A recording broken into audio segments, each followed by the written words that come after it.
তুমি এখন এই ভিডিওটা দেখছো, কিন্তু সত্যি করে বলো, তুমি কি কারোর জন্য অপেক্ষা করছো? হয়তো তোমার ফোনটা পাশে রাখা, বারবার চেক করছো কেউ একটা মেসেজ দেবে বলে, কিন্তু দিচ্ছে না। আর তুমি নিজেকে বোঝাচ্ছ, না না আমি ঠিক আছি, আমি ওর ওপর ডিপেন্ড করি না। কিন্তু ভিতরে ভিতরে তুমি জানো তুমি ঠিক নেই। তুমি কি কখনো এমন ফিল করেছো কারো একটা হাই তোমার পুরো দিনটা ভালো করে দিতে পারে, আর সেই একই মানুষটা একটা ইগনোর দিয়ে তোমাকে ভিতর থেকে ভেঙে দিতে পারে? তুমি কি কখনো নিজেকে হারিয়ে ফেলেছো শুধু একটা মানুষের জন্য? তোমার স্লিপ শিডিউল বদলে গেছে, তোমার প্রায়োরিটিস বদলে গেছে, তোমার হ্যাপিনেস ডিপেন্ড করছে একটাই মানুষের উপর। কিন্তু আজ আমি তোমাকে একটা আনকমফোর্টেবল ট্রুথ বলবো। সব স্ট্রং ফিলিং ভালোবাসা না।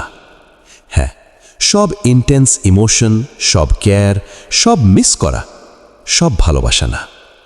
অনেক সময় যেটাকে তুমি ভালোবাসা ভাবছো সেটা আসলে একটা ইমোশনাল ট্র্যাপ, একটা ডিপেন্ডেন্সি, একটা অ্যাটাচমেন্ট। 90% মানুষ তাদের জীবনের সবচেয়ে বড় মিস্টেক করে এখানে। তারা অ্যাটাচমেন্টকে ভালোবাসা ভাবে, আর তারপর একদিন তারা ইমোশনালি ডিস্ট্রয় হয়ে যায়। তাই আজকের এই ভিডিওটা শেষ পর্যন্ত দেখো, কারণ আজ তুমি শুধু একটা ডিফারেন্স জানবে না, তুমি বুঝতে পারবে তুমি যেটা ফিল করছো সেটা আসলে কি। আর হয়তো এই একটা ভিডিওই তোমার লাইফ কমপ্লিটলি চেঞ্জ করে দিতে পারে। অ্যাটাচমেন্ট শুরু হয় খুব সাটলভাবে। তুমি বুঝতেই পারো না কখন পছন্দ থেকে ডিপেন্ডেন্সি হয়ে যায়। প্রথমেই তুমি শুধু কথা বলো, তার সাথে হাসো, এনজয় করো।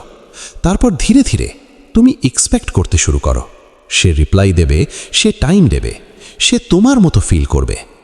আর যখন এই এক্সপেকটেশন ফুলফিল হয় না, তখন শুরু হয় পেইন। অ্যাটাচমেন্টের সবচেয়ে ডেঞ্জারাস জিনিস হলো তুমি নিজের হ্যাপিনেস কন্ট্রোল অন্য কারো হাতে দিয়ে দাও। তুমি খুশি কারণ সে কথা বলেছে, তুমি দুঃখী কারণ সে ইগনোর করেছে। মানে তোমার ইমোশন এখন তোমার কন্ট্রোলে নেই। অ্যাটাচমেন্ট তোমাকে অ্যাডিক্টেড করে দেয়, যেমন একটা ড্রাগ। তুমি বারবার সেই অ্যাটেনশন, সেই কেয়ার চাইতে থাকো। ভাবো, সে হঠাৎ একদিন কথা বলল না, তোমার মাইন্ড কি করে? সে কি আমাকে ইগনোর করছে? আমি কি কিছু ভুল করেছি? সে কি অন্য কারোর সাথে বিজি? তুমি ওভারথিঙ্ক করতে শুরু করো। কিন্তু রিয়ালিটি হলো তুমি তাকে ভালোবাসো না, তুমি তার অ্যাটেনশনে অ্যাডিক্টেড হয়ে গেছো। অ্যাটাচমেন্টের সিগনেচার লাইন হলো, তুমি ছাড়া আমি কিছুই না। তুমি যদি এখানে নিজের সাথে রিলেট করতে পারো, তাহলে একটা কথা ক্লিয়ার, তুমি অলরেডি অ্যাটাচমেন্টের মধ্যে আছো। লাভ কমপ্লিটলি ডিফারেন্ট। লাভ কোয়েট, লাভ পিসফুল, লাভ সিকিউর। লাভে তোমার অ্যাংজাইটি থাকে না, তুমি বারবার ফোন চেক করো না, তুমি ওভারথিঙ্ক করো না। কারণ লাভে ট্রাস্ট থাকে। তুমি জানো সে তোমাকে রেসপেক্ট করে, সে তোমার ভ্যালিউ বোঝে।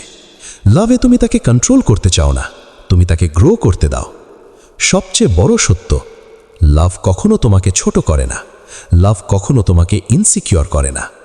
লাভে তুমি বলো, আমি তোমাকে চাই, কিন্তু আমি তোমাকে ওন করতে চাই না। অ্যাটাচমেন্ট বলে, stay with me, I need you. Love বলে, stay if you want, I respect you. Attachment সমান কন্ট্রোল, লাভ সমান ফ্রিডম। অ্যাটাচমেন্টে তুমি তাকে রেস্ট্রিক্ট করো, লাভে তুমি তাকে ট্রাস্ট করো। অ্যাটাচমেন্টে সব সময় ভয়, লাভে শান্তি। অ্যাটাচমেন্টে নিড সমান choice, need weak, choice powerful. অ্যাটাচমেন্টে তুমি নিজেকে হারাও, লাভে তুমি নিজেকে খুঁজে পাও। অ্যাটাচমেন্টে ইমোশনাল রোলার কোস্টার, লাভে ইমোশনাল স্টেবিলিটি। অ্যাটাচমেন্ট তোমাকে হাই দেয়, লাভ তোমাকে গ্রাউন্ডিং দেয়। অ্যাটাচমেন্ট স্লোলি তোমাকে ডিস্ট্রয় করে। প্রথমে তুমি নোটিস করো না, কিন্তু ধীরে ধীরে তুমি নিজের ফ্রেন্ডস ইগনোর করো, নিজের গোলস ইগনোর করো, নিজের লাইফ ইগনোর করো। সব কিছু রিভলভ করে শুধু একটা মানুষের ঘিরে। আর ওয়ার্স্ট পার্ট হলো, তুমি নিজেকে লুজ করো। যখন সে চলে যায়, তুমি শুধু তাকে হারাও না, তুমি নিজেকেও হারাও। ট্রু লাভে তুমি কাম থাকো, তুমি সিকিউর ফিল করো, তুমি নিজের মতো থাকতে পারো, তুমি গ্রো করো। সবচেয়ে বড় সাইন, তুমি তার সাথে থাকলে ভালো লাগে, কিন্তু সে না থাকলেও তুমি ভেঙে পড়ো না। সত্যিটা একটু পেইনফুল। অনেক মানুষ কাউকে ভালোবাসে না, তারা শুধু একা থাকতে ভয় পায়। তাই তারা অ্যাটাচমেন্ট ক্রিয়েট করে জাস্ট টু ফিল সামথিং। অনেক সময় আমরা মানুষকে না, তাদের প্রেজেন্সকে ভালোবাসি। তাই স্টেপ 1, অ্যাকসেপ্ট করো তুমি অ্যাটাচড। স্টেপ 2, নিজের সাথে টাইম কাটাও। স্টেপ 3, নিজের লাইফ বিল্ড করো। স্টেপ 4, ইমোশনাল ইন্ডিপেন্ডেন্স ডেভেলপ করো। মনে রেখো, যে নিজে কমপ্লিট না, সে কখনো পিওর লাভ দিতে পারে না। তুমি যদি এতক্ষণ ধরে এই ভিডিওটা দেখে থাকো, তাহলে তুমি ডিফারেন্ট। কারণ বেশিরভাগ মানুষ ট্রুথ অ্যাভয়েড করে, কিন্তু তুমি সেটা ফেস করছো। তাই একটা শেষ প্রশ্ন, তুমি কি ভালোবাসছো, নাকি তুমি শুধু একা হতে ভয় পাচ্ছ?